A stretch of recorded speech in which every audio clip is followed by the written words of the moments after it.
I'm Emma, 28F, and I've been married to Jack, 30M, for 5 years. We met during our sophomore year of college when we were paired up for a group project in our economics class. At first, we didn't get along at all. Jack was always cracking jokes and seemed to never take anything seriously, while I was focused on getting good grades and building my resume. But as we worked together, we started to appreciate each other's qualities.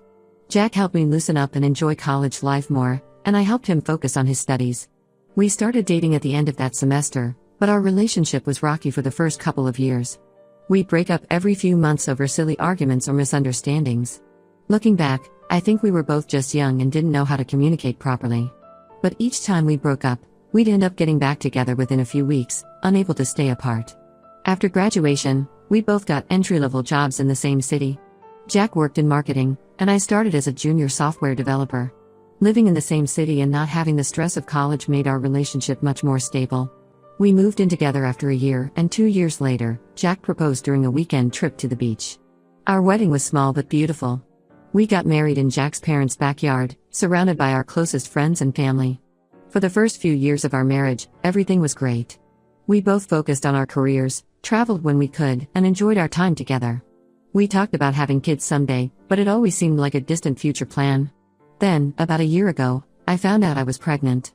It wasn't planned, I had been on birth control, but I guess it failed. When I first saw the positive pregnancy test, I felt shocked and scared. Jack and I had just started talking about maybe trying for a baby in a year or two, but this felt too soon.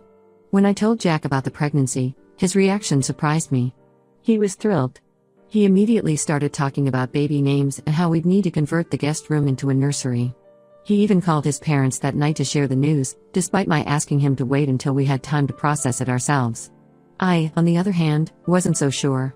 I had just been promoted to lead developer on a big project at work. It was a huge opportunity for me, and I was worried about how a baby would impact that. Plus, Jack and I had talked about traveling more before settling down with kids.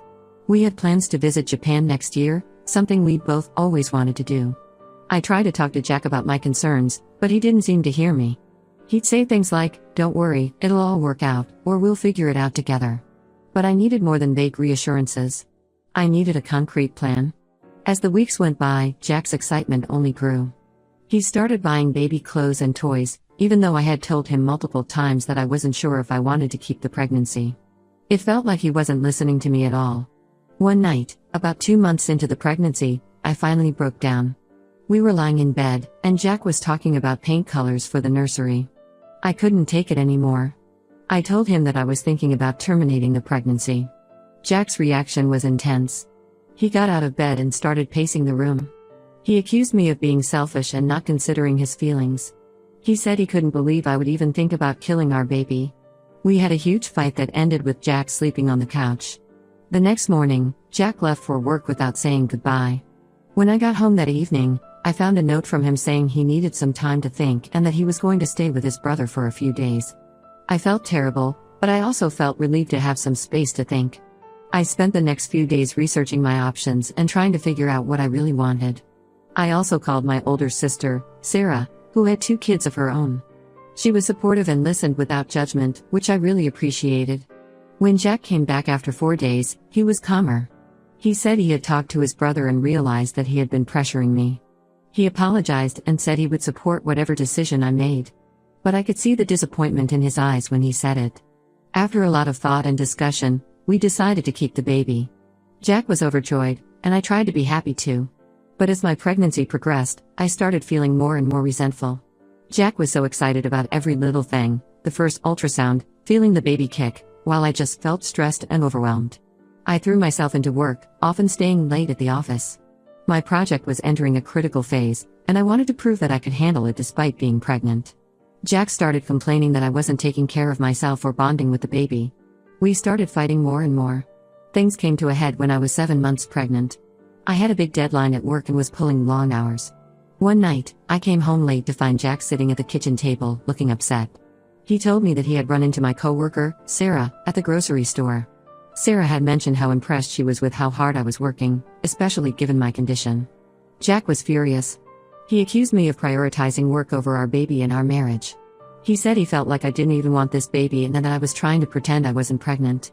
I snapped back, telling him that just because I was pregnant didn't mean I had to give up my entire identity. We had a massive fight that ended with Jack storming out of the house. He came back the next day, but things were tense between us. We barely spoke for the next few weeks. I felt like I was living with a stranger. The Jack I had fallen in love with, the one who made me laugh and supported my dreams, seemed to have disappeared. Then, 2 weeks before my due date, I went into early labor. Jack rushed me to the hospital, and 18 hours later, our daughter, Emily, was born. Holding her for the first time, I felt a rush of love that I hadn't expected. Jack was crying tears of joy, and for a moment, it felt like everything might be okay. But once we got home, reality set in. I struggled with breastfeeding and postpartum depression. Jack tried to be supportive, but I could tell he was frustrated that I wasn't instantly in love with motherhood the way he was with fatherhood. He seemed to know instinctively how to calm Emily when she cried, while I felt awkward and unsure. Things came to a head when Emily was 3 months old. I got an offer for a promotion at work, which would mean longer hours but a significant pay increase. When I told Jack, he was furious. He said I was abandoning our family and that if I took the job, he would quit his job to be a stay-at-home dad. I was shocked. We had always talked about both of us working and sharing childcare responsibilities. In fact, before Emily was born, Jack had been talking about gunning for a promotion himself. I felt like Jack had completely changed since Emily was born, and I didn't know how to talk to him anymore. Now, I'm sitting here with a 4-month-old baby, a husband who feels like a stranger, and a career opportunity that could change my life. I don't know what to do. Am I the asshole for wanting to take this job? Should I prioritize my family over my career? I feel like no matter what I choose, I'm going to lose something important to me. I love Emily, and I love Jack, but I also love my work. I've worked hard to get where I am in my career, and this promotion could set me up for even bigger opportunities down the line. But I'm afraid if I take it, I'll lose my family. And if I don't take it, I'll resent Jack and Emily. I've tried talking to my friends about this, but most of them don't have kids and don't really understand. My sister Sarah has been supportive, but she chose to be a stay-at-home mom, so her perspective is different. My parents think I should prioritize my family, while Jack's parents have been oddly silent on the matter. I feel like I'm at a crossroads, and I don't know which path to take. I want to be a good mother to Emily, a good wife to Jack, and a successful professional. But right now, it feels like those things are mutually exclusive. How do I choose? And how do I live with myself if I make the wrong choice? Update 1, 3 weeks later. Thank you all for your comments and advice on my original post. A lot has happened in the past few weeks, and I wanted to give you an update. After reading your comments, I realized that Jack and I needed to have a serious conversation about our expectations and goals. I decided to take a day off work so we could talk without interruptions. I arranged for my sister Sarah to watch Emily for the day. When I told Jack I wanted to talk, he seemed relieved. We sat down at the kitchen table, and I started by telling him how I felt, that I loved him and Emily, but I also loved my work and didn't want to give up my career. I explained that the promotion was important to me not just for the money, but for my personal growth and satisfaction. To my surprise, Jack broke down crying. He confessed that he had been struggling with his own issues since Emily was born. He said he felt inadequate as a father and was terrified of messing up. He admitted that his insistence on me staying home was partly because he was scared of being alone with Emily. This revelation shocked me. Jack had always seemed so confident and excited about fatherhood. I had no idea he was dealing with these fears. As we talked more, Jack opened up about feeling overwhelmed and unsure of himself. He said he had been putting on a brave face because he thought that's what a good father should do. We talked for hours, really listening to each other for the first time in months. Jack admitted that he had been wrong to pressure me about work and that he was proud of my accomplishments. I apologized for not being more understanding of his struggles. We decided that I would take the promotion, but we would hire a part-time nanny to help out. Jack agreed to talk to a therapist about his anxiety around parenting. We also made a plan to have regular check-ins to make sure we were both feeling supported. For a few days after our talk, things seemed better. We were communicating more, and there was less tension in the house. I started my new position at work, and Jack was making an effort to be more involved with Emily's care. I felt hopeful that we were on the right track. But then, about a week after our talk, something happened that threw everything into chaos again. I was at work late one night, finishing up a project for my new position. I got a call from Jack, who sounded panicked. He said Emily had a high fever and he didn't know what to do. I told him to call the pediatrician and that I'd be home as soon as I could. When I got home, I found Jack pacing in the living room with a crying Emily. He hadn't called the pediatrician. He said he was too scared and didn't want to mess it up. I was furious. I took Emily, called the doctor myself, and we ended up having to take her to the emergency room. Emily was fine, it was just a typical baby fever, but I was shaken. Jack's inability to handle a basic parenting task had put our daughter at risk. When we got home from the hospital, I confronted him about it. Jack broke down again. He confessed that he had been having panic attacks when left alone with Emily. He said he had been too ashamed to tell me or to get help. I was stunned and hurt that he had been hiding this from me. The next day, I called in sick to work and told Jack we needed to figure this out. I suggested that maybe he should be the one to stay home with Emily, at least until he felt more confident. To my surprise, Jack agreed immediately. He said he had been wanting to suggest it but was afraid I would think less of him. So now, we're in the process of completely flipping our plans. I'm going to take the promotion and be the primary breadwinner. Jack is going to be a stay-at-home dad, with the support of a therapist and a parenting class. It's not what either of us expected, but it feels right. Jack seems relieved to have his struggles out in the open, and I'm excited about my new role at work. We're both a little nervous about the change, but we're committed to making it work. We've also decided to be more open with our families about what's going on. Jack told his parents about his anxiety, and they've been surprisingly supportive. My sister Sarah has been great too, offering to help out whenever we need it. I know we still have a long way to go in rebuilding our communication and trust, but for the first time in months, I feel hopeful about our future as a family. We're both committed to making this new arrangement work and to supporting each other through the challenges. I've learned a lot through this experience. I've realized that it's okay to ask for help, and that being a good parent doesn't mean having all the answers. I've also learned that communication is key in any relationship, and that it's important to really listen to each other's fears and concerns. As for my career, I'm excited about the opportunities ahead. My boss has been understanding about our family situation and has assured me that the company will support me in balancing my work and home life. I want to thank all of you again for your advice and support. It really helped me gain perspective on our situation and gave me the courage to have that difficult conversation with Jack. I'll keep you updated on how things go as we navigate this new chapter in our lives. Update 2 months later, I want to thank everyone again for their support and advice. The past 2 months have been a roller coaster, and I felt I owed you all another update. At first, our new arrangement seemed to be working well. I threw myself into my new role at work, and Jack seemed to be thriving as a stay-at-home dad. He was going to therapy regularly and taking parenting classes. He even started a blog about his experiences as a stay-at-home dad, which seemed to be helping him process his feelings and connect with other parents. Emily was doing great too. She was growing fast and hitting all her milestones. Jack was much more confident in caring for her, and I loved seeing them bond. When I'd come home from work, Jack would excitedly tell me about their day, the new sounds Emily was making, the games they played, the little adventures they had at the park. But about a month in, I started noticing some strange things. Jack was being very secretive with his phone. He would turn the screen away when I came into the room and was always texting someone. When I asked him about it, he said it was just other parents from his support group. I tried to brush off my suspicions, but they kept growing. Jack started going out more often, saying he was meeting up with other stay-at-home parents for playdates. But sometimes he would come home smelling like alcohol, which was odd for afternoon playdates. One night, I couldn't take it anymore. While Jack was in the shower, I looked at his phone. I know it was a breach of privacy, but I couldn't shake the feeling that something was wrong. What I found made me feel sick. Jack had been talking to my best friend, Lisa. And it wasn't just friendly chat. They had been sexting and making plans to meet up while I was at work. There were messages going back several weeks, getting progressively more explicit. Lisa and I had been friends since high school. She was my maid of honor at our wedding. She was Emily's godmother. I couldn't believe she would do this to me. I confronted Jack as soon as he got out of the shower. At first, he tried to deny it, but when I showed him the messages, he broke down. He admitted that he and Lisa had been having an emotional affair for weeks. He swore they had never been physical, but I didn't know if I could believe him.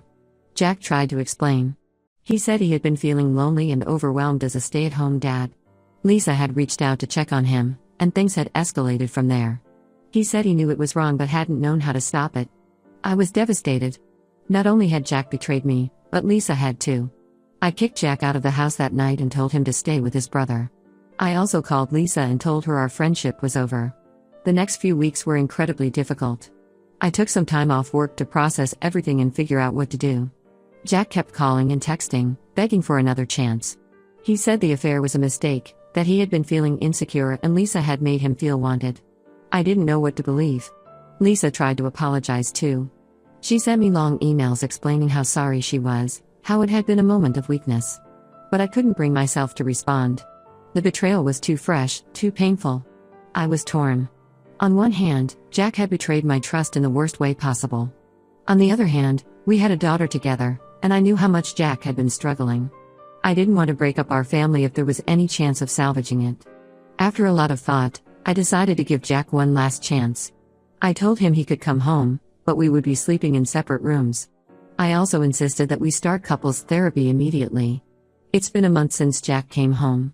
We're in therapy twice a week, and Jack is continuing his individual therapy as well. He's cut off all contact with Lisa and has given me full access to his phone and social media. He's also stepped up as a father, taking on even more responsibilities with Emily. I'm still hurting, and I don't know if I'll ever be able to fully trust Jack again. But I'm trying to take it one day at a time for the sake of our daughter. Jack seems genuinely remorseful and is working hard to rebuild our relationship. As for me, I'm focusing on being the best mother and employee I can be. My boss has been understanding about the situation and has allowed me some flexibility in my schedule. I've also started seeing a therapist on my own to work through my feelings about the affair and my struggles with motherhood. I've cut off all contact with Lisa. It hurts to lose my best friend, but I know I can't have her in my life anymore. Some of our mutual friends have reached out, and I've been honest about what happened. Most have been supportive, but it's still awkward and painful. Jack and I are taking things slow. We're not being intimate, and I'm not sure when or if I'll be ready for that again. We're focusing on co-parenting Emily and trying to rebuild our friendship and trust. I don't know what the future holds for us, but I'm committed to giving it one last try. If it doesn't work out, at least I'll know I did everything I could to save our family. Thank you all again for your support and advice. It's been a difficult journey, but I'm hopeful that we can come out stronger on the other side. Update 3, 6 months later. It's been 6 months since my last update, and I felt it was time to share what's been happening. After discovering Jack's emotional affair with Lisa, we spent months in intensive couples therapy. We worked hard on rebuilding trust and improving our communication. Jack continued his individual therapy and parenting classes, and I started seeing a therapist on my own as well. For a while, things seemed to be improving. Jack was more attentive and supportive, both as a husband and a father. He was open about his feelings and struggles, and we were having honest conversations about our relationship. I was slowly starting to trust him again, though it was a difficult process. Emily was thriving. She started walking and saying her first words. Watching her grow and develop was a bright spot during this challenging time. Jack was an attentive father, and despite our issues, we were able to co-parent effectively. At work, I was excelling in my new role. The promotion had been challenging, but I was rising to meet those challenges. My boss was pleased with my performance, and there was talk of further advancement in the future. But about 3 months ago, something changed. I started noticing Jack becoming distant again. He was spending more time on his phone and being vague about his whereabouts. My gut told me something was off, but I tried to ignore it, not wanting to believe that Jack could betray me again. Then, 2 weeks ago, I got an anonymous email. It contained screenshots of messages between Jack and several women from his parenting support group. The messages were flirtatious and inappropriate, though not as explicit as the ones with Lisa had been. When I confronted Jack, he initially tried to downplay it, saying it was just harmless flirting. But as I pressed him, the truth came out. He admitted that he had been seeking attention and validation from other women again. He swore he hadn't met up with any of them physically, but at this point, I didn't care. The trust was broken again. I realized then that no matter how much therapy we did, no matter how hard we tried, Jack wasn't going to change. He had a pattern of seeking validation outside our marriage whenever things got tough, and I couldn't live with that constant fear and suspicion. So, I made the hardest decision of my life. I told Jack I wanted a divorce. He begged and pleaded, promising to change for real this time. But I knew in my heart that it was too late.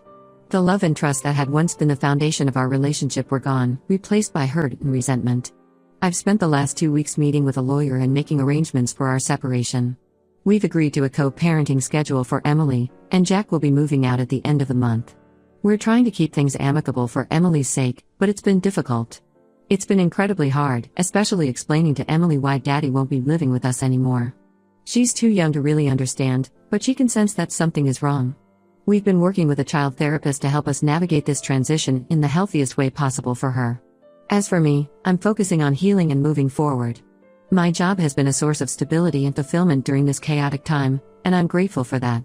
I've also reconnected with some old friends who have been incredibly supportive. My family has been a huge help. My sister Sarah has been coming over regularly to help with Emily, and my parents have been supportive both emotionally and practically. It's reminded me of how important family support is during tough times. I've also started to rediscover myself outside of my roles as wife and mother. I've joined a book club and started taking a photography class. It's been refreshing to focus on my own interests and personal growth. The road ahead won't be easy. Single parenthood is daunting, and I know there will be challenges. But for the first time in a long time, I feel hopeful about the future.